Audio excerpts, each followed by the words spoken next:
자, 여러분 기억하실지 모르겠지만 한 달여 전에 예수 믿는다는 것이 무엇인가 하는 그 질문을 던졌고, 그리고 그 질문은 반드시 우리의 인생에, 우리의 삶에 반드시 필요하다. 그리고 그 질문에 대한 대답이 반드시 준비되어야 한다 하는 그 내용을 우리 쭉 살폈던 적이 있습니다. 자, 여러분, 내가 평생 예수 믿을 것이라면 이 질문 반드시 하셔야 되죠. 그리고 이 질문을 하셨다면 이 질문에 대한 대답도 반드시 있으셔야 할 것입니다. 지난 시간에는 이 예수 믿는다는 것에 대한 가치에 대한 질문이었다면, 오늘은 예수 믿는다는 것에 대한 실제에 훨씬 더 가까운 내용이 될 것 같습니다. 지금 우리가 살아가고 있는 이 시대를 포스트 모던 시대라고 그렇게 부르기도 합니다. 자, 포스트 모던 시대라고 하면 후기 산업 사회 뭐 이런 여러 말들이 있지만 키워드로 딱 요약하자면 이렇습니다. 상대적인 시대와 다양한 시대, 상대성과 다양성이 공존하는 시대가 바로 이 포스트 모던 시대입니다. 근데 참 흥미롭게도 중세 시대의 권위주의 시대였던 그 시대의 키워드를 꼽자면 오늘날의 이 키워드와는 전혀 상반된 어떤 단어가 됩니다. 바로 이 보편성과 절대성이라고 부를 수 있겠습니다. 그때 당시는 보편성과 절대성이 사회의 어떤 공기와 같은 분위기였고, 지금은 다양성과 상대성이 이 세상의 공기와 같은 흐름인 것입니다. 그러니까 지금까지 중세로부터 인류는 전혀 상반된 가치를 향해서 계속 달려오고 있고 지금도 달려가고 있다 하는 걸 발견하게 되는 것이죠. 그러면 여러분 어떻습니까? 우리 인간의 이런 의식의 발전의 토대는 무엇이었습니까? 당시 절대성과 그리고 보편성에 대한 반발심이었고 의심이었습니다. 그리고 그 방법은 포스트 모던으로 향한 상대성과 그리고 또 다양성을 향한 방법은 무엇이었습니까? 해체였습니다.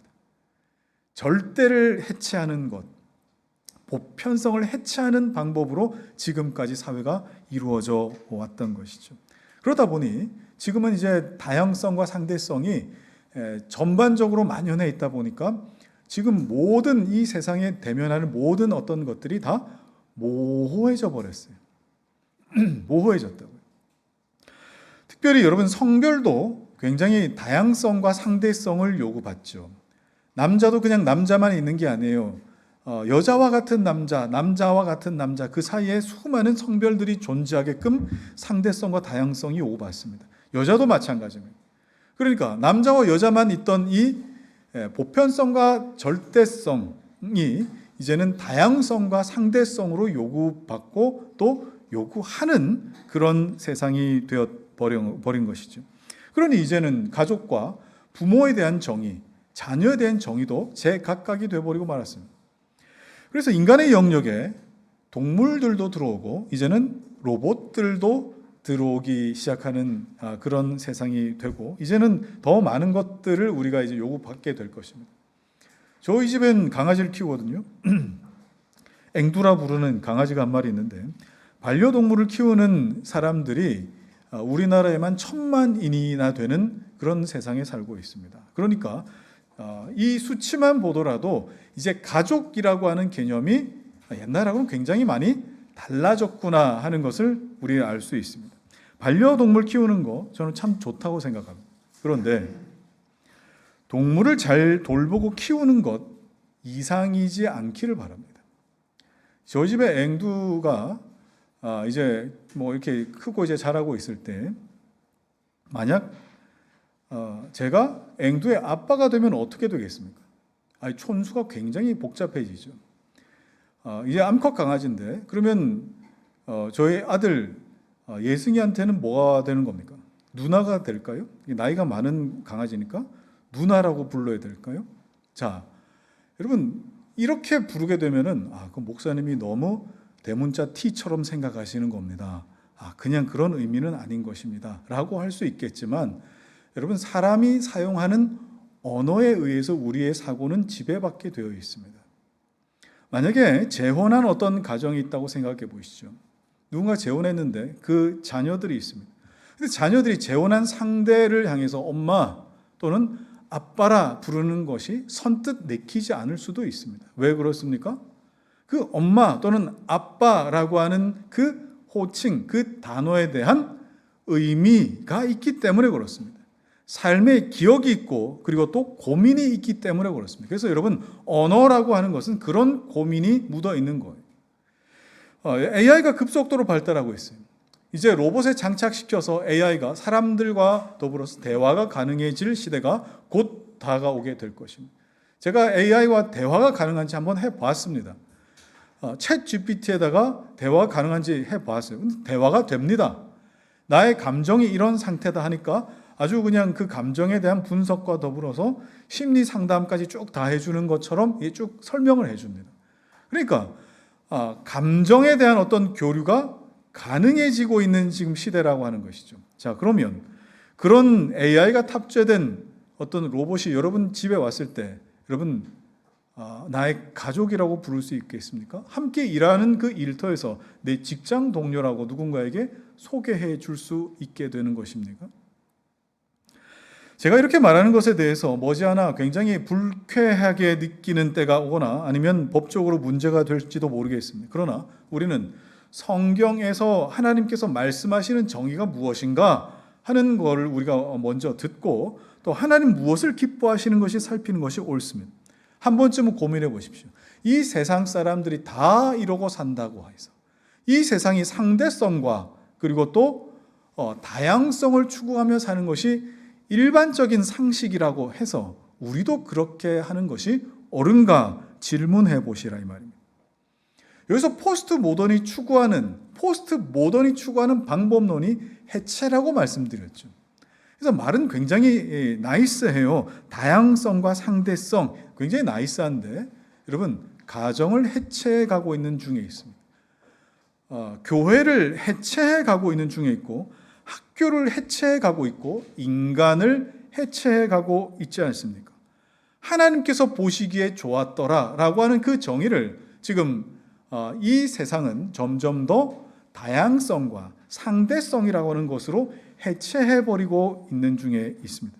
그래서 여러분이 용어가 낯설 수도 있습니다. 이 해체주의라고 하는 것이. 그러나 이런 철학과 사상에 우리는 몸을 담고 살아가는, 마치 공기처럼 흡입하고 살아가는 것과 같은 세상에 살고 있다 하는 것을 여러분 기억해 두셨으면 좋겠어요. 신앙도 마찬가지죠. 가장 절대적이신, 이 세상이 그 어떤 존재보다 가장 절대적이신 하나님에 대한 그 인식을 다양성과 상대적으로 하나님을 인식할 수 있다라고 사람들이 생각하기 시작했어요. 하나님을 인식하는 방법은 다양하거나 상대적이지 않습니다. 하나님은 하나님께서 계시해 주셔서 하나님을 알리게 하셨습니다. 그러나 사람의 입장에서는 다양하게 하나님을 알 수 있다. 상대적으로 하나님을 더 알 수도 있고 덜 알 수도 있다라고 생각을 하죠. 이것이 여러분 지금 우리가 신앙생활하고 있는 신앙의 풍토가 되어버렸습니다. 그래서 예수 믿는다라고 하는 이 관용적인 표현, 예수 믿는다라고 하면서도 수많은 다양함과 상대적인 어떤 경우의 수들을 수많이 찍어놓고 그 중에 나는 어느 자리쯤에 있는 예수 믿는 좌표일 것이다 라고 생각을 한다 이 말입니다. 분명 성경에서는 정말 그렇게 말하고 있는가? 여러분, 성경은 예수를 믿게 될 때에 어떤 삶의 변화가 나타나는가? 삶의 존재가 어떻게 달라지는가? 일하는 사람들에게 일의 윤리에 대해서 요구할 때에 눈가림으로 하지 말고 사람들 눈 속이지 말고 그리스도께 하듯 그렇게 일하라고 그렇게 요구하고 있습니다. 그런데 교회에서는 내가 예수를 믿노라 하면서 직장 생활에서는 온갖 눈가림과 속임수와 거짓으로 일을 한다라고 한다면 그것이 예수 믿는다라고 정의할 수 있는 내용일까요? 경제 생활은 어떻습니까? 여러분이 시간을 사용하는 시간 소비는 어떻습니까? 그리고 또 자녀를 키우는 건 또 어떻습니까? 세상을 바라보는 그 관점은 어떻습니까? 내가 예수 믿는다고 하면서 그 예수 믿음에 따라와야 하는 그 삶의 증거들이 전혀 없음에도 과연 예수 믿는다라고 하는 것이 옳은 것인가 생각해 봐야 된다는 거예요. 예수 믿고 매 주말이면 낚시 가고 등산 가고 골프 치고 여행 가던 나의 한 달치의 이 주말을 이제는 한 달에 한 번은 교회 갈 수 있게 되었다. 그래서 나는 예수 믿는 사람이 되었다라고 그렇게 말씀하시는 분들을 간혹 만날 때가 있는데, 이분은 예수 믿는다는 말의 뜻을 잘 모르시는 것 같아요. 아직까지는. 이분들은 그냥 주말에 내가 선택할 수 있는 옵션이 여러 가지가 있는데 그 중에 교회 나가는 것 정도가 하나 더 추가된 그 정도로 생각하시는 겁니다. 그러니까 예수 믿는 걸 추가의 개념으로 생각하지 구별됨의 개념으로는 전혀 생각하지 않는다는 뜻이겠죠. 이전에 살던 삶도 나름 행복했고 그리고 또 괜찮았는데 또 행복하고 나름 괜찮은 삶을 하나 더 추가한 정도로 예수 믿는 걸 생각하는 거예요. 여러분, 성경에 그런 사람 어디 있습니까? 그렇게 예수 믿는 사람 어디 있어요? 그건 예수 믿는다고 말할 것이 아니라 그냥 예배당 출석한다라고 말해야 옳죠. 전통적인 공산주의 이론인 마르크스주의에서 조금 더 발전한 이론이 있어요. 네오막시즘이라고 하는 이론이 있습니다. 이 네오막시즘에서는요, 인간에게 기대하는 것이 있는데 교육이나 문화나 어떤 사회적인 구조를 통해서 인간의 의식도 바꿀 수 있고 인간의 정체성도 바꿀 수 있다. 이게 인간에게 기대하는 어떤 부분이 있다라는 겁니다. 그러니까 인간이 어떻게 해요? 진화할 수 있다. 소위 인간 개조입니다. 인간은 개조될 수 있다. 그러나 기독교에서 인간을 향한 그 기대는 인간 개조 정도의 차원이 아닙니다. 인간 개조가 아니라. 자, 뭘까요? 고린도후서 5장 17절 말씀 읽겠습니다. 시작. 그런즉 누구든지 그리스도 안에 있으면 새로운 피조물이라 이전 것은 지나갔으니 보라 새 것이 되었도다.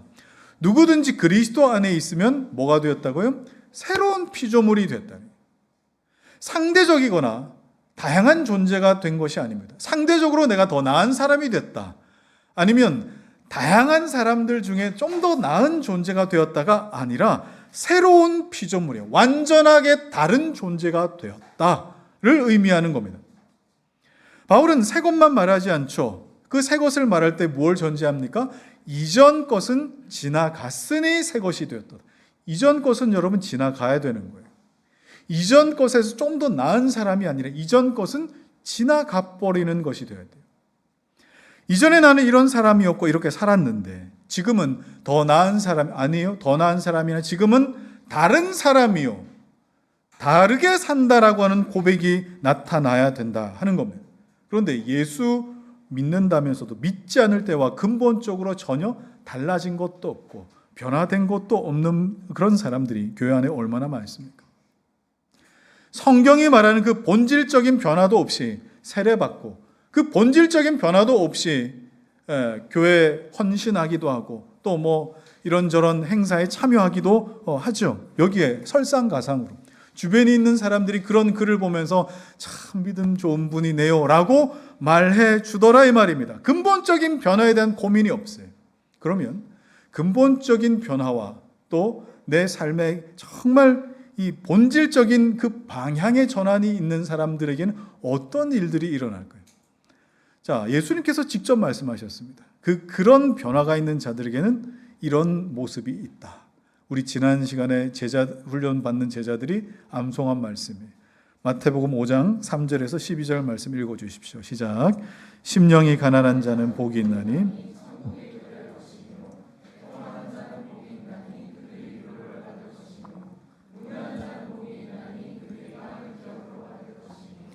의에 줄이고 목마른 자는 복이 있나니 그들이 배부를 것이며 긍휼히 여기는 자는 복이 있나니 그들이 긍휼히 여김을 받을 것이며 마음이 청결한 자는 복이 있나니 그들이 하나님을 볼 것이며 화평하게 하는 자는 복이 있나니 그들이 하나님의 아들이라 일컬음을 받을 것이며 의를 위하여 박해를 받은 자는 복이 있나니 천국이 그들의 것이며 나로 말미암아 너희를 욕하고 박해하고 거짓으로 너희를 거슬러 모든 악한 말을 할 때에는 너희에게 복이 있나니 기뻐하고 즐거워하라.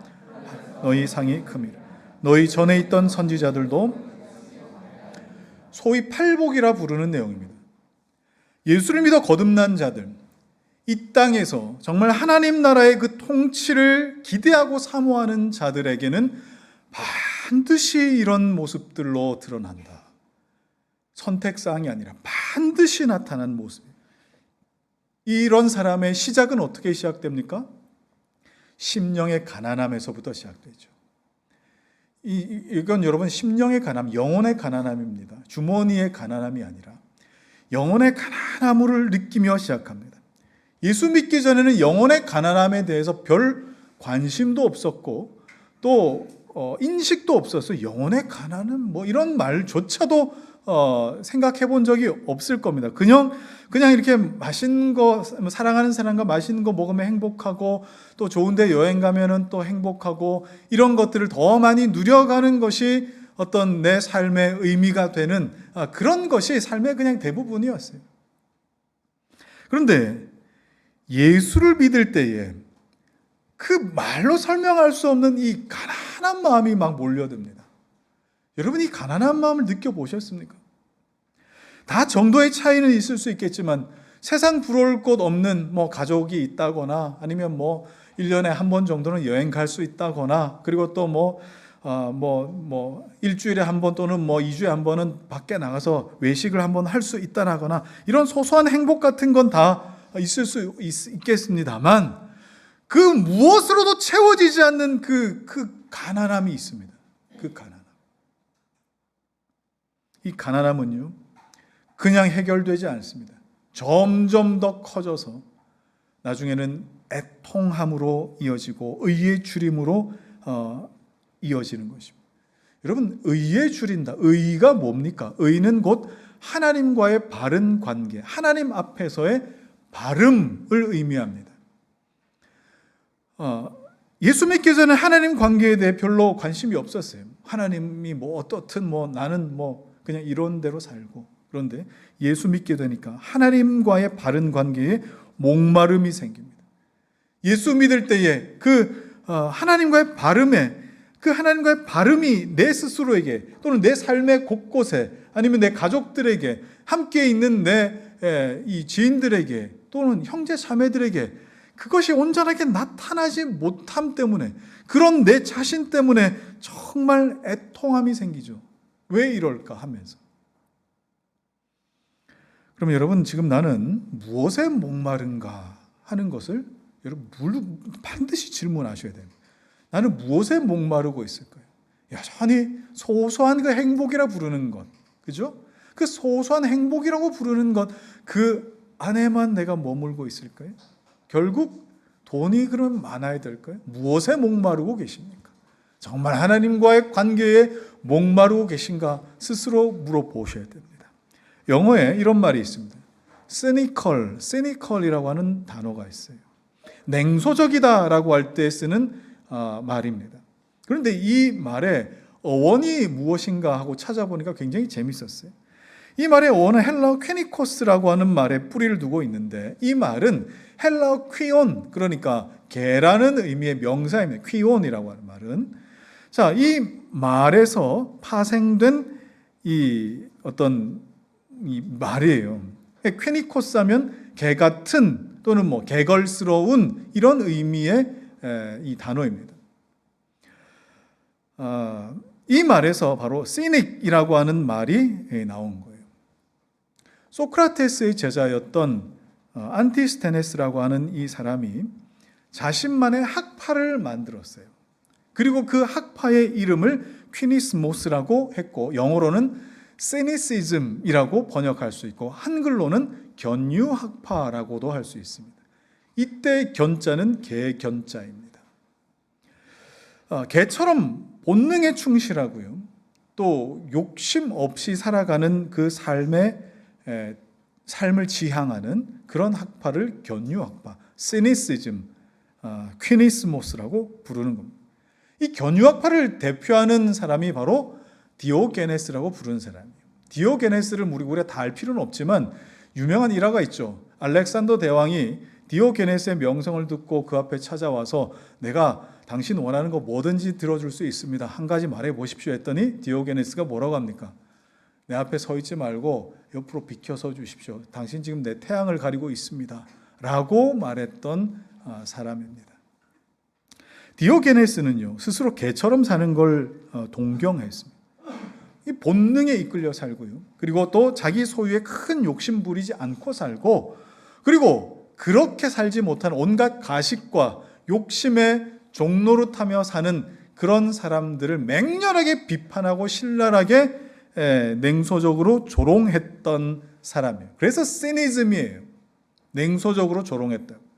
그래서 이후에 많은 이들이 이 디오게네스의 가르침과 철학을 받들어서 소위 개처럼 사는 인생을 즐겼는데, 이것이 나중에는 변질되어서 아무렇게나 그냥 길바닥에 나와 앉아서 자는 거예요. 그리고 또 자기의 어떤 배우자나 이런 것이 아니라 그냥 아무하고나 가리지 않고 잠자리를 하는 사람들도 생겨났습니다. 여러분, 이런 삶을 그냥 우리가 배운다고 이렇게 사라지겠어요? 이건 배운다고 이렇게 살 수 있는 건 아니잖아요. 뭐 때문에 그렇게 했습니까? 그 영을 받아들였기 때문에, 그 영을, 지식을 통로로 삼아 믿었기 때문에 이런 삶이 가능한 겁니다. 그래서 성경에는 뭐라고까지 말씀하죠? 잠언 4장 23절 말씀 시작. 모든 지킬 만한 것 중에 더욱 내 마음을 지키라. 생명의 근원이 이에서 남이니라. 지식과 생각이라고 하는 이 통로를 통해서 영이 침투하는 겁니다. 내가 아무런 것도 안 했는데 그냥 영이 들어오는 것이 아니라 생각과 지식이라는 방법으로 영이 침투해 들어요. 그래서 온갖 이단 사이비에 세뇌당하는 것도 그 지식을 수용했기 때문입니다. 그러면 우리 기독교도 마찬가지겠죠. 하나님을 아는 지식을 우리가 대면하게 될 때에 성령 하나님께서 우리의 지식에, 우리의 이 이성에 조명해 주실 때, 그것이 하나님의 말씀으로 임재하시고 그 말씀이 내 삶에 뿌리 내려 열매가 맺도록 하시는 것이 뭡니까? 성령 하나님의 역사가 되는 거예요. 그렇다면 여러분 중에 지금까지 설교를 얼마나 많이 들어오셨습니까? 설교를 들어도 내 삶이 바뀌지 않는다. 여러분, 그런 분들 계십니까?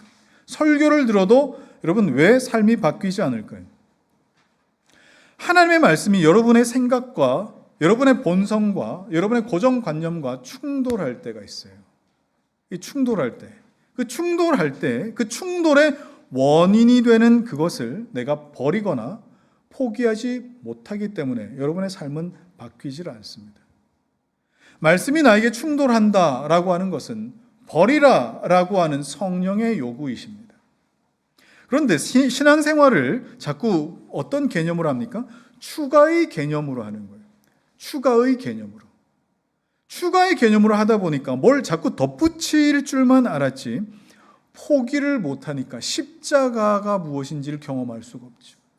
십자가를 경험하지 못하니까 거기에서 내가 부활하여 새로운 존재가 된다는 것도 누릴 수가 없죠.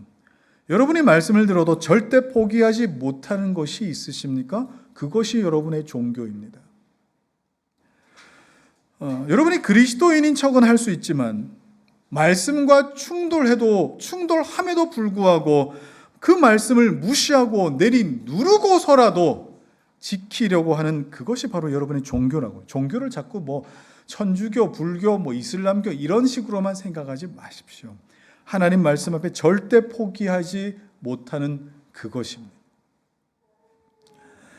그렇다면 여러분 중에 성경에서 말씀하시는 그 신앙의 시작이 어떻게 되었을까를 여러분들이 한번 고민해 보신다면 절대 포기하지 않고 삶에도 불구하고 그것이 절대 나에게 채워지지 못하고 오히려 가난함으로만 자꾸 나타나게 되는 그 지점에서 시작됩니다. 채워지지 않는 내 영혼의 가난함을 인식하고요. 그리고 또 그럼에도 불구하고 왜 여전히 나는 이걸 붙잡고 포기할 수 없을까? 그런 자신을 보며 애통하면서 시작해요. 그것이 결국 계속 가다 보면 하나님 어떻게 이끌어 가시죠? 갈라디아 2장 20절 말씀 읽겠습니다. 시작. 내가 그리스도와 함께 십자가에 못 박혔나니 그런즉 이제는 내가 사는 것이 아니요 오직 내 안에 그리스도께서 사시는 것이라. 이제 내가 육체 가운데 사는 것은 나를 사랑하사 나를 위하여 자기 자신을 버리신 하나님의 아들을 믿는 믿음 안에서 사는 것이라. 하나님을 위하여 포기하고 죽는 바로 그 자리에 말씀과 성령으로 새롭게 이 피조물 되어 태어나는 것을 경험하는 것. 그래서 여러분, 예수 믿는 것은 절대 기분 좋게 되어지는 것은 아닙니다. 왜 그래요? 내가 죽어야 되기 때문에. 그러니 어떤 분들은 말씀을 대면할 때에 두렵다 하는 마음도 느끼게 되는 거예요. 이렇게 예수를 믿고 말씀대로 살아가는 것이 여러분 쉽겠습니까? 어렵겠습니까? 네? 어떨 것 같으세요? 쉽겠습니까? 어렵겠습니까? 쉽지는 않겠죠, 그죠? 쉽지는 않겠습니다. 그러나 예수 믿기 전으로 그러면 돌아가겠다? 아니요. 어렵습니다. 예수 믿고 말씀을 내 삶에 나타내며 사는 건 어렵습니다만 그렇다고 해서 포기하고 예수 믿기 전으로 돌아가는 건 더 어렵고 불가능한 일이 됩니다. 왜 그럴까요? 이건 마치 그런 것과 같아요. 이스라엘 백성들이 가나안 땅을 향해 나갈 때에 출애굽하여 홍해를 건넜습니다. 건넜는데 이거 광야에서 사는 게 힘들고 하나님 말씀 의지하며 사는 게 힘들다고 해서 다시 나는 애굽으로 돌아가겠노라. 여러분, 성경에 그렇게 애굽으로 돌아간 사람이 한 사람도 있습니까? 없어요. 물리적으로도 불가능해요. 왜요? 홍해로 돌아갔더니 홍해가 다시 앞에 가로막고 있잖아요. 무슨 수로 건널 겁니까? 배 타고 건널 겁니까? 못 건너갑니다. 그런데 그리스도인들 중에 예수 믿다가 낙심하고 또는 말씀대로 살다가 시험 들어서 다시 옛삶으로 돌아간, 예수 믿다가 직분도 있고 또 세례도 받고 정말 신앙생활을 열심히 했는데 정말 예수 믿기 전처럼 그렇게 돌아가 버린 그런 사람들, 애굽으로 돌아간 것 아니냐라고 그렇게 물으시는데, 여러분 이런 경우는 어떤 경우일까요? 사실 이런 경우는 애굽을 나와서 홍해를 건너본 적이 그분에게는 사실 없었던 겁니다. 그럼에도 불구하고 홍해를 건넜다가 다시 애굽으로 돌아갔다고 생각해요. 아니에요. 애초에 출애굽을 한 적도 없었어요. 애초에 홍해를 건너본 적도 없었다고. 홍해를 건넜다는 건 내가 물속에 들어가 죽고 다시 주님과 부활해서 그 속에서 나왔다는 뜻인데 어떻게 다시 거길 애굽으로 돌아가겠습니까? 여러분, 그래서 우리는 넘어질 수는 있습니다. 신앙생활하다가 넘어질 수는 있습니다. 그렇다고 해서 다시 애굽으로 돌아갈 수는 없는 사람들입니다. 우리가 그런 자들이에요. 여러분은 지금 어디쯤에 계신가를 스스로 말씀 가운데 점검해 보셨으면 좋겠습니다. 자, 우린 지난 시간에 사울이 예수를 만난 이후에 아라비아에서 3년 동안 내가 그동안 알고 있던 율법과 내가 지금 만났던 예수 그리스도의 그 복음이 어떤 관계가 있는가를 점검하고 그리고 또 전면적으로 검토했던 그 시간을 가졌다 하는 걸 좀 살폈습니다. 그러면 여러분 이 3년 동안 바울이 겪었던 그 과정과 시간은 어땠을까 한번 상상해 보십시오. 어땠을까요? 자, 여러분은 지금 예수로 사는 교회 오기까지 몇 군데의 교회를 다녀보셨습니까? 누군가는 첫 번째 교회일 수 있겠고 또 누군가에게는 세 번째, 네 번째, N 번째 교회일 수도 있습니다. 그러면 예수 사는 교회에서 신앙생활할 때 다른 교회에서 신앙생활한 그것을 덧붙여가며 지금 신앙생활 하시는지 아니면 그것과는 상관없이 그것을 다 버리고 정말 여기에서 가르치는 것, 또 배우는 것, 그것으로 온전히 세워져 가는지 여러분 그것을 한번 보시기 바랍니다. 이걸 제가 왜 묻느냐면 이거 굉장히 중요한 부분이기 때문에 그래요. 죄송하지만 우리 대한예수교회 장로회 합동측 교단이라고 해서 다 같은 신앙 고백과 신학과 방향을 가져야 됨에도 안 그런 교회들이 굉장히 많다는 것을 부인할 수가 없습니다. 시간이 갈수록 우리가 함께 믿고 결의한 신앙 고백에 자꾸 뭔가를 덧붙이려고 하는 교회들이 점점 늘어나는 것 같아요. 이건 마치 이런 것과 같습니다. 합기도에서의 발차기와 태권도에서의 발차기가 서로 다르다는 걸 여러분 아십니까? 제가 여기서 뭐 좀 보여드릴 수 있으면 좋을 텐데 뭐 좀 그러지 못해 죄송합니다만 서로 다릅니다. 그런데 지금 그 MMA라고 불리는 그 스포츠 종목이 하나 나오고 나서 이게 서로 비슷해져 가고 있어요. 여러분, MMA가 뭡니까? 이종 격투기라고 불리는 거예요. 이종 격투기 MMA는 여러분 믹스드 마셜 아츠를 줄여서 MMA, 그러니까 무술들을 섞어 놓은 거라 이 말이죠. 그래서 다른 종류의 격투기를 섞어놔서 이종 격투기라고 그렇게 부르는 겁니다. 처음에는 이렇게 시작했어요. 각기 고유한 무술들이 있는데 그 무술이 어떤 무술이 더 센가 이걸 서로 대련해보자. 태권도와 합기도가 서로 싸운다. 유도와 그리고 또 뭐 레슬링이 싸운다. 뭐 그럴 수 있지 않습니까? 그래서 싸웠는데 합기도는 뭐 이렇게 손 그리고 뭐 이런 것들이 강한데 발차기는 자꾸 약해지는 거예요. 그럼 발차기에 계속 지는 것 같은 생각이 들어서 합기도 선수가 뭘 연마하죠? 내가 그러면 더 열심히 합기도 발차기를 연마해야 되겠다가 아니라 태권도의 발차기를 자기가 습득해서 채택을 해요. 합기도의 태권도 발차기를 연마해요. 합기도의 유도의 잡기와 업어치기를 붙여요. 그렇게 해서 오직 하나, 승리만을 위해서 다양한 그 무술들의 기술과 폼들을 익혀가기 시작하는 겁니다. 모든 선수들이 그렇게 잘하기 시작해요. 오직 하나, 승리를 위해서. 그렇게 이길 가능성이 높은 방식만을 채택한 것이 이종 격투기입니다. 그런데 교회가 마치 이종 격투기를 추구하는 것처럼 지금 되어버렸어요. 교회가 더 많은 성도들을 불러 모으는 이길 가능성이 높은 것을 채택하는 겁니다. 그러니까 각 교단마다 고유한 신앙 고백이 있습니다. 교리가 있습니다. 정말 아름다운 고백들입니다. 근데 이것으로 충분하지 않다 생각해서 이것도 좀 붙이고 저것도 좀 붙여가기 시작했어요. 개신교가 그렇게 거절하며 뛰쳐나왔던 천주교의 어떤 문화와 전통을 갖다 붙였어요. 불교의 어떤 것도 붙였어요.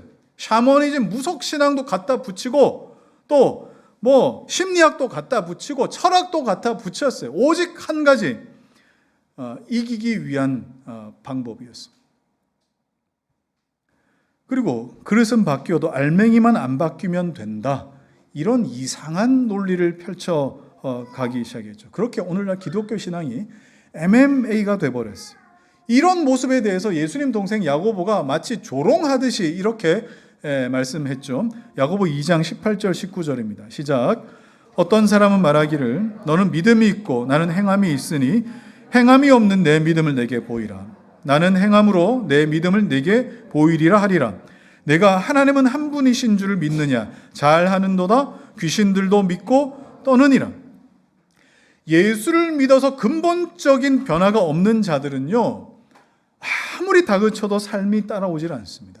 절대로. 그래서 나는 삶으로 내 신앙을 나타내 보이겠노라 이렇게 말하지만 껍데기는 다양하게 바뀔 수 있어도 알맹이만은 바뀌지 않아도 된다. 유행 따라 껍데기는 얼마든지 바꿀 수 있다. 이런 식으로 말하는 자들 향해서 그러면 당신 그 알맹이와 그 겉껍질이 똑같은지 한번 증명해봐 라고 그렇게 묻자 뭐라고 합니까? 하나님이 한 분이신 줄 나는 믿습니다. 하나님이 한 분이신 줄 믿느냐? 뭐라고요? 그건 귀신들도 믿고 떠느니라. 참도 잘 믿는다. 이렇게 조롱하잖아요.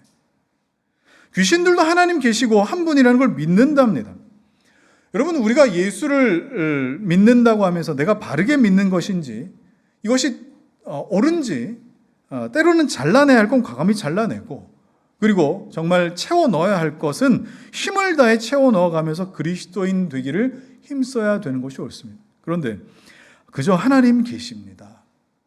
그 하나님은 한 분이십니다. 예수 그리스도를 통하여 구원받습니다. 그냥 이 정도의 지식에 내가 좋다는 것은 이것도 붙여놓고 이렇게 기도하면 응답이 빠르다는 거 이것도 붙여놓고 또 뭐 전도를 몇 명 하면 하늘의 상급이 크다는 것도 붙여놓고 온갖 것을 막 덕지덕지 다 붙여놓으니까 뭐라고 한다고요? 이건 귀신들도 하는 짓이라고. 그러니까 그리스도인들은 귀신적 믿음에도 미치지 못하니까 뭐 어머니 보혜사, 어머니 하나님 그러면 그 어머니 하나님도 믿으러 갔다가 보혜사 이만이라 그러면 보혜사인가 보다 하고 또 쫓아갔다가 안상홍 재림 예수를 하면 또 거기도 갔다가, 이런 허무맹랑한 가르침에 금방금방 넘어가죠. 왜 그래요? 얼마나 확신이 없고 얼마나 하나님을 모르면 이렇습니다. 내가 뭘 믿는지를 모르는 거예요. 내가 뭘 못 믿는지도 모르는 거예요.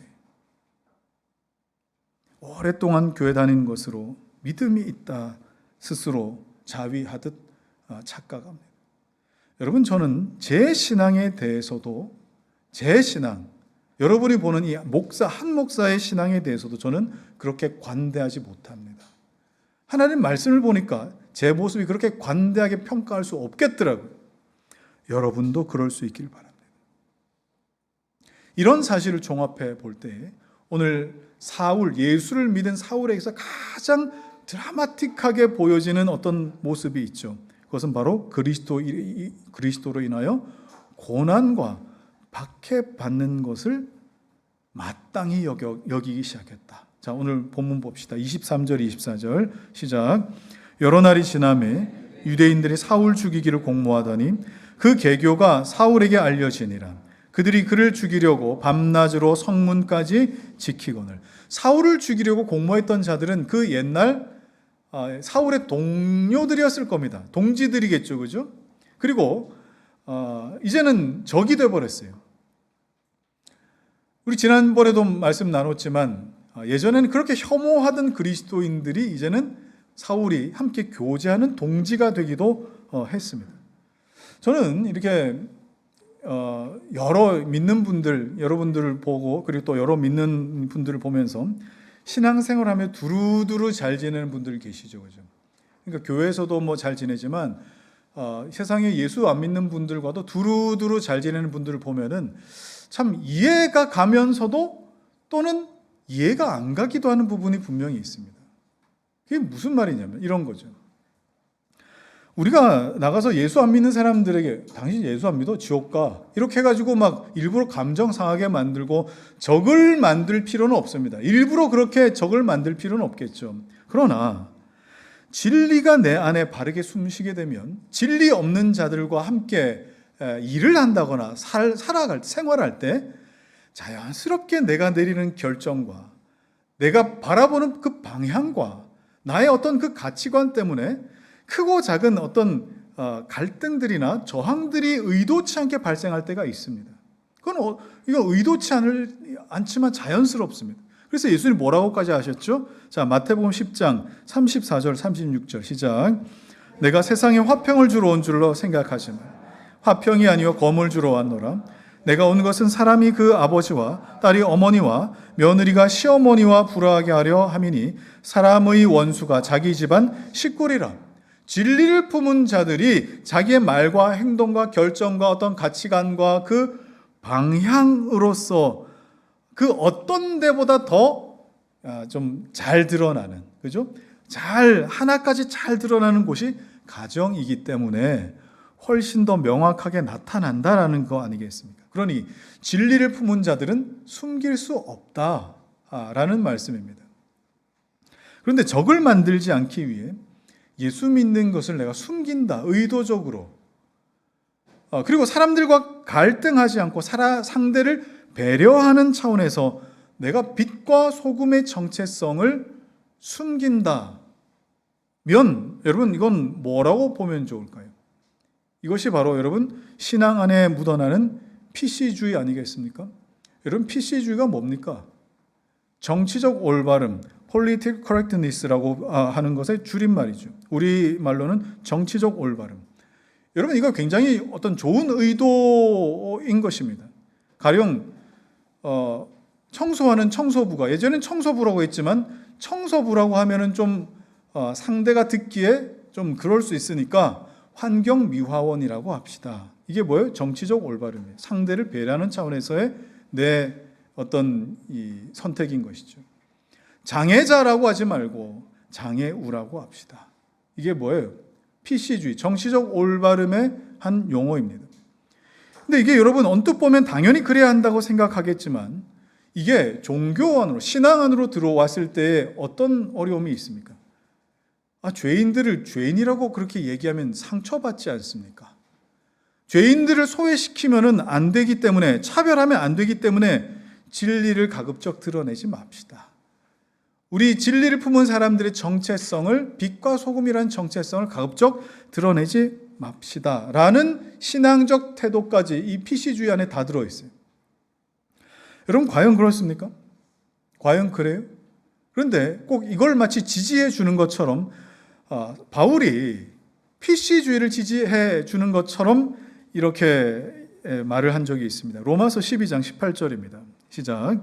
할 수 있거든 너희로서는 모든 사람과 더불어 화목하라. 모든 사람이에요. 모든 사람과 더불어 화목해야 돼. 자, 예수님은 분명히 복음으로 인해 인간관계에 어려움이 생길 때에 그것 겪어야 된다면 겪어야 된다 이렇게 말씀하셨는데, 바울은 이 예수님의 가르침과 마치 상반된 가르침을, 모순된 가르침을 하는 것처럼 그렇게 보이지 않습니까? 여러분, 이게 모순된 말씀일까요? 그렇지 않습니다. 예수님의 의도는 갈등이 생겨도 진리의 복음을 절대 포기하지 말아야 된다라고 하는 그런 의도이셨고, 바울은 뭐예요? 진리의 복음 붙들고 살면서 갈등이 있을 수 있겠지만 피할 수 있으면 피해보라는 권면인 겁니다. 예를 들어서 제가 진리의 복음을 증거할 때에 예수 믿는 것은 제각각일 수가 없습니다. 하나님께서 계시해 주신 유일한 이 방법이 있습니다. 그것은 오직 성령께서 복음을 듣게 하시고 그 복음에 조명하실 때에 하나님을 향하여 내 방향과 의지가 그를 향하여 반응할 수 있게 하시는 이 유일한 방법밖에 없습니다. 자, 이렇게 제가 복음을 증거했을 때 듣는 여러분들 중에 아니 어떻게 예수 믿는 꼭 그 방법밖에 없습니까? 놀라운 경험도 있지 않습니까? 그리고 신비한 어떤 체험도 있지 않습니까? 아니 분명 마음으로 믿고 입으로 시인하면은 그 구원 받는다고 해. 그건 그 말은 뭡니까? 한 목사 너무 팍팍하다라고 그렇게 생각하시는 분들이 있을 수 있어요. 그러다 보니 이제 여러분들 중에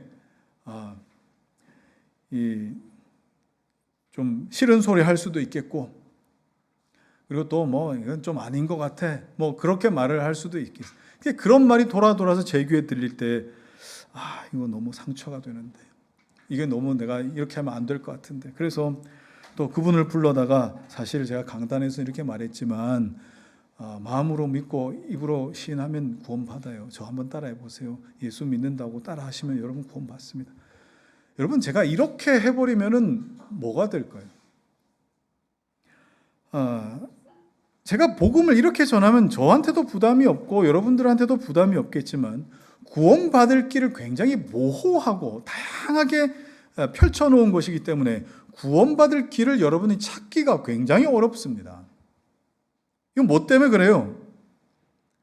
교인들에게 모든 교인들이 칭찬받고 사랑받고 싶어하는 어떤 욕심 때문에 그래요. 그러나 예수님 뭐라고 말씀하셨습니까? 예수님께서 누가복음 6장 26절 말씀입니다. 시작. 모든 사람이 너희를 칭찬하며 화가 있도니 그들의 조상들이 거짓 선지자들에게 이와 같이 하였느니라. 오늘 많은 그리스도인들이 좋은 게 좋은 것처럼 신앙생활하려고 그래요. 그래서 하나님이 한 분이시다, 예수님만 믿어야 구원받는다. 자, 이 복음의 그림에서 절대 벗어나지를 않습니다. 여러분, 이게 복음이에요? 이게 복음의 전부예요? 성령께서 오셔서 우리에게 복음을 깨닫게 하실 때에 뭘 드러낸다고 하셨습니까? 성령께서. 자, 요한복음 16장 8절 시작. 그가 와서 죄에 대하여 의에 대하여 심판에 대하여 세상을 책망하시리라. 죄에 대하여라 함은 내가 하나님과 얼마나 관계가 소원해지고 끊어져 있는지 알게 하시고, 의에 대하여라 함은 그러면 어떻게 하나님과 관계가 다시 회복될 것인가를 말씀해 주시고, 심판에 대하여라 함은 죄와 의를 선포했을 때에 그것을 듣고 받아들이고 반응하는 자의 그 자리, 반응을 어떻게 하는가가 그 자리가 뭐가 된다고요? 심판이 된다. 그것을 받아들이든 받아들이지 못하든. 이것이 복음이죠. 이게 어떻게 여러분 예수 믿는다고 따라하면 구원받는다는 그 정도의 복음이 될 수 있겠습니까? 싸우기 싫으니까요. 싫은 소리 듣기 싫으니까, 적을 만들기 싫으니까, 사람 잃어버리기 싫으니까. 손해보기 싫으니까 그런 거 아니겠습니까? 사울은요, 회심한 이후에 그리스도를 위하여 수모를 겪어야 한다면, 사람을 잃어야 한다면 그 수모를 귀하게 여기고 또 그러기로 마음을 먹었던 것 같습니다. 그런데 모세도, 그 옛날 모세도 그랬어요. 히브리서 11장 24절 26절 시작. 믿음으로 모세는 장성하여 바로의 공주의 아들이라 칭함받기를 거절하고 도리어 하나님의 백성과 함께 고난받기를 잠시 죄악의 낙을 누리는 것보다 더 좋아하고 그리스도를 위하여 받는 수모를 애굽의 모든 보화보다 더 큰 재물로 여겼으니 이는 상 주심을 바라봄이라. 여러분, 의를 위하여 수모와 박해 받는 것이 복입니다. 왜 그렇습니까? 내 안에 주를 향한 아름다운 이 신앙 고백이 내가 손해본 것보다 귀하고 또 내가 욕먹는 것보다 나의 이 믿음의 고백이 더 귀하다 하는 것이 증거로 남지 않습니까? 그래서 주 예수보다도 귀한 것은 없네 라는 찬양을 바로 그 자리에서 부를 수 있는 거 아니겠습니까? 여러분은 어떠시죠? 하나님의 영광 위에 고난받는 것 어떻게 생각하십니까? 억울하지, 부당하지. 그 이름을 위해 수고모 겪는 것, 여러분 유별난 신앙인들만 얻는 거라 생각하십니까? 왜 그렇게 생각하십니까? 당부하건대, 아니 강권하건대 하나님의 영광을 위해 스트레스 받으십시오. 하나님의 이름을 위해, 우리 주 예수 그리스도의 이름을 위해 고난 당하십시오. 그게 왜 부당한 일입니까? 우리가 이 세상에서 고난 당하면서도, 고난의 길을 걸으면서도 좋은 대학 가려고 하고, 고난 중에도 그렇게 취직하려고 애를 쓰지 않습니까? 뭐 때문에 그래요? 대부분 내 성공과 행복과 결국 돈 때문이지 않습니까? 결국 이 나의 만족과 유익을 위함, 그리고 나의 만족과 유익을 하나님의 영광이라고 그렇게 끼워 맞추기도 잘하지 않습니까? 여러분에게 그리스도를 믿는 믿음이 있다면 그리스도를 위하여 고난을 당하는 것이 내가 나를 위하여 이 세상에서 고난받는 것보다 훨씬 더 명예롭다라고 하는 이 의식이 여러분들에게 회복되어 나타날 수 있기를 주의 이름으로 축원합니다. 베드로전서 4장 12절부터 14절입니다. 시작. 사랑하는 자들아,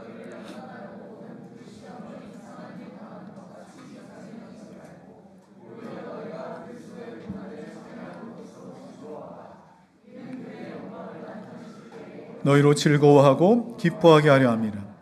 너희가 그리스도의 이름으로 치욕을 당하면 복이 있는 자로다. 영광의 영 곧 하나님의 영이 너희 위에 계심이라. 저는 아내에게 언젠가, 종종 묻는 것 같습니다. 내가 이렇게까지 설교를 하고 이렇게 목회를 하는데 사람들이 미어 터지게 교회로 와가지고 수천 명이 되는 큰 교회가 되면 나는 변질되지 않을 수 있을까? 아내한테 물어봅니다. 당신이 보는 나는 변질되지 않을 한 목사요? 당신이 볼 때 나는 타락하지 않을 한 목사요? 내가 물러나야 할 때 뒤도 돌아보지 않고 물러날 수 있을까? 이거 제가 아내한테 종종 물어봅니다.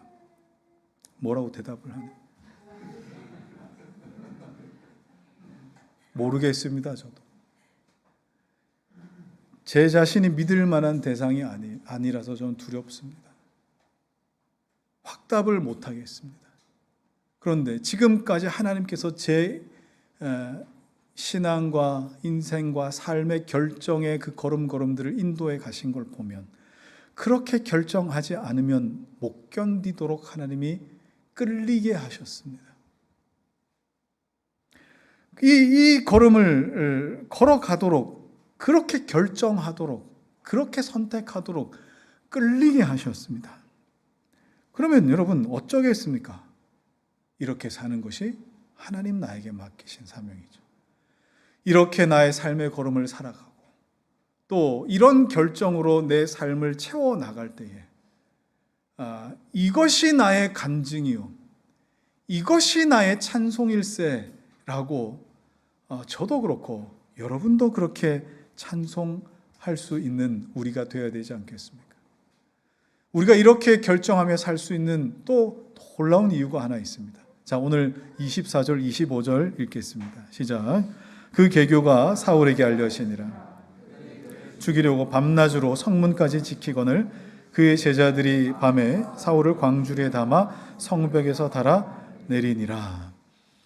우리가 하나님의 영광을 위하여 고난 중에도 그 결정하겠다라고 결정할 수 있는 그 이유는 하나님께서 그 고난 중에 피할 길을 내셔서 광주리를 타고도 하나님 사명 끝날 때까지 지키시기 때문에 그렇습니다. 하나님께서는 의를 위하여 고난을 당하는 자의 이 삶을, 그 결정을, 그 선택을 절대 모른 척하지 않으십니다. 그 삶을 확신으로 살아갈 수 있도록 하나님이 다시 보증하시는 거예요. 우리가 하나님 우리와 함께 하십니다. 하나님 임마누엘 하십니다. 라는 것을 우리가 알고 믿고 그렇게 말은 하면서도 정말 자주자주 하나님 우리와 함께 계시다는 걸 잘 못 느낄 때가 있죠. 그죠? 그럼 뭐 때문에 그럴까요? 성경에서는 뭐라고 말씀하십니까? 시편 50편 15절 말씀입니다. 시작. 환난 날에 나를 부르라. 내가 너를 건지리니 내가 나를 영화롭게 하리로다. 여러분, 환난 날이라고 할 때 그냥 우리가 살다가 내 욕심껏 살다가 겪는 어떤 어려움, 고난 이런 걸 여러분 환난이라고 보지 마십시오. 하나님의 영광을 위하여 살다가 겪는 그 환난 말입니다. 하나님의 영광을 위해 선택한 그 결정 때문에 내가 감당해야 될 그 몫을 말입니다. 그때에 하나님 부르라고요. 그러면 어때요? 그 부름 자체가 하나님께 영광이 되어서 내가 너를 건져낼 것이다. 풀무불에 들어갈 일도 없는데 어떻게 풀무불에서 건져낼 하나님을 경험하겠어요? 내가 평소에 내가 하나님 노릇 다 하고 내가 모든 것 결정하고 내가 모든 것 다 하나님의 자리에서 다 진행시키는 삶인데 어떻게 풀무불에서 건져내시는 하나님을 경험할 수 있겠습니까? 여러분, 말씀을 펼쳐보십시오. 그 말씀이 내 삶에, 그리고 내 결정에, 내 선택에, 내 삶의 방향에 와서 부딪히기 시작할 때 그때 여러분 뭐라고 말씀하시겠습니까? 주여, 너무 힘드니까 이 잔을 내게서 거둬 주십시오. 여러분, 그런 기도이기 이전에 하나님, 이것이 꼭 나에게 필요한 하나님의 섭리라면 주의 말씀이 이루어지기를 소망합니다. 그러나 그때라도 주님 돕지 않으시면 나는 방법이 없습니다 라고 기도할 수 있는 저와 여러분 되시기를 주의 이름으로 축복합니다. 이 시간에 우리 찬송가 349장으로 말씀을 마무리할까 합니다. 자, 여러분, 이 찬송의 가사 한번 같이 읽어보실까요? 나는 예수 따라가라는 이라는 찬송인데 시작. 나는 예수 따라가는 십자가 군사라. 주 이름 증언하기를 주저하리요. 다른 군사 피 흘리며 나가서 싸울 때 나 혼자 편히 앉아서 바라만 보리. 다른 사람 어쩌든지 나 주님의 용사 되리. 나는 주의 군사 되어 충성을 맹세하여 내가 승리하기까지 주 은혜로 싸우리. 주님의 용사 된 내게 주의 일 맡기소서. 하나님, 내가 이 상황, 이 시간, 이 경우에도 주님의 일을 나에게 맡기시면 주님 기뻐하시는 선택을 드려 하나님 앞에 올려드리겠습니다. 한번 맡겨주십시오. 한번 맡겨주십시오. 여러분, 이 고백하면서 살아가자고요. 우리 같이 찬송하겠습니다.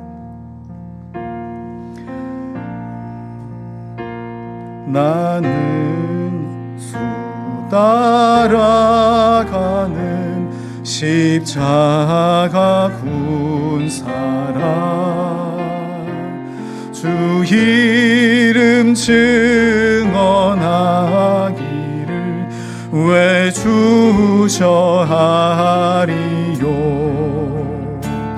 다른 군사 피 흘리며 나가서 싸울 때 나 혼자 편히 앉아서 바라만 보리요.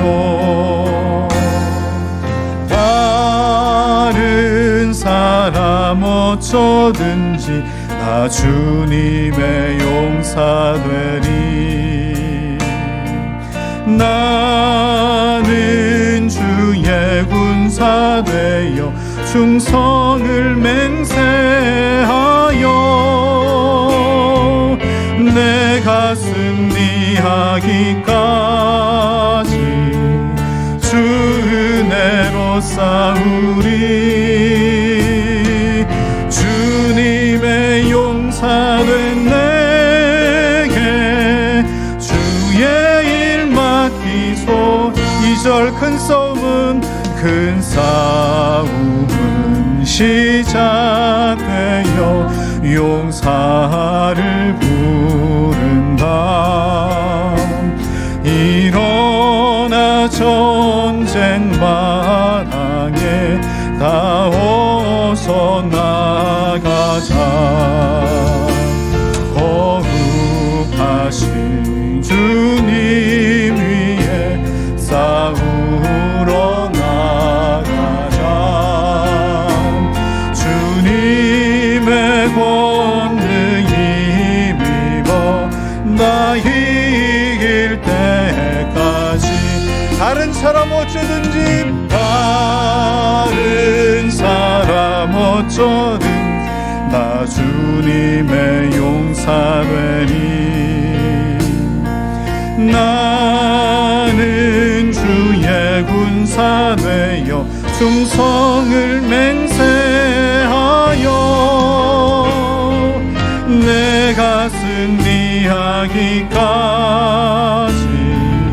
주 은혜로 싸우리. 주님의 용사된 내게 주의 일 맡기소서. 다른 사람 어쩌든지, 다른 사람 어쩌든지 나 주님의 용사 되리. 나는 주의 군사 되어 충성을 맹세하여 내가 승리하기까지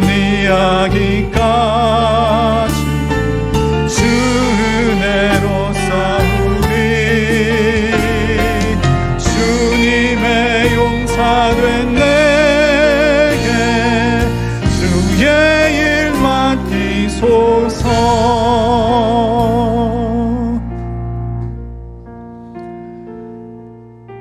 여러분, 예수 믿는다는 것이 무엇입니까?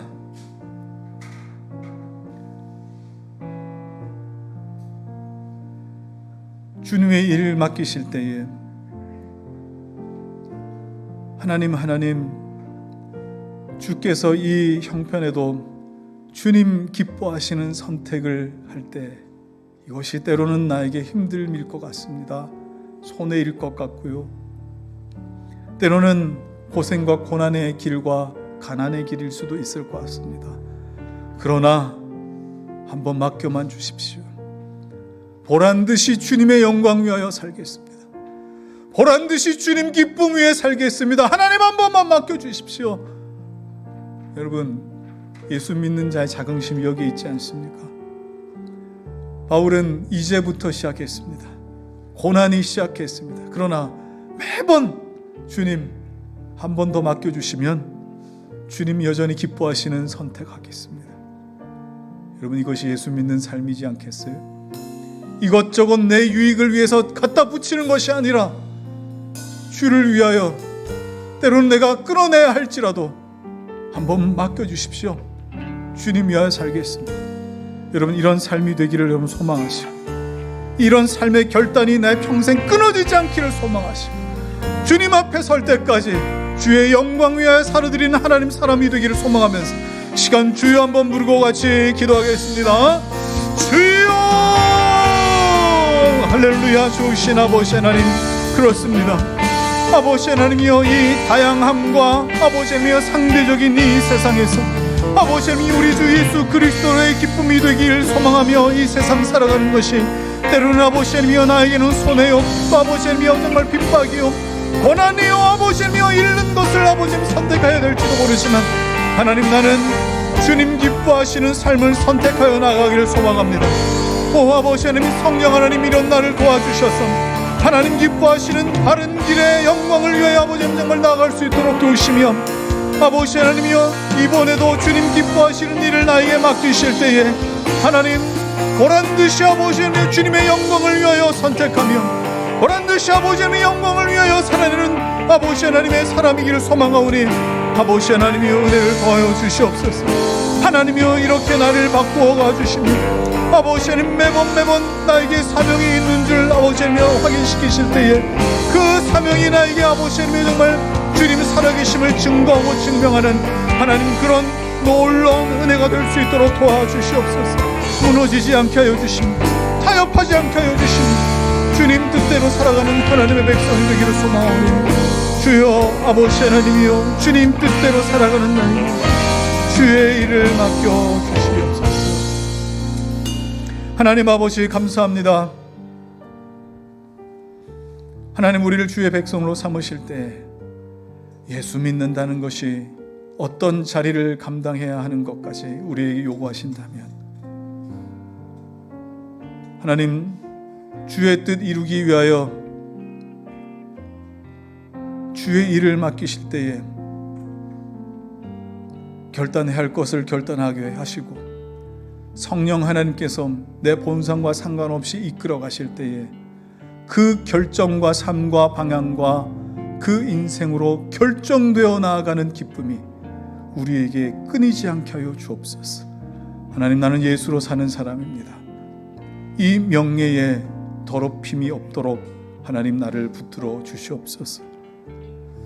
이제는 우리 주 예수 그리스도의 은혜와 하나님의 사랑과 성령의 교통하심이 예수로 사는 것이 무엇인지 알아 하나님 이번에도 주의 일을 맡겨 주옵소서. 이 고백의 연속선에서 살아가기로 소망하는 사랑하는 성도들 머리 위에와 이들의 가정과 자녀와 생업과 주의 몸된 교회 위에 이제로부터 영원히 함께 있을지어다. 아멘.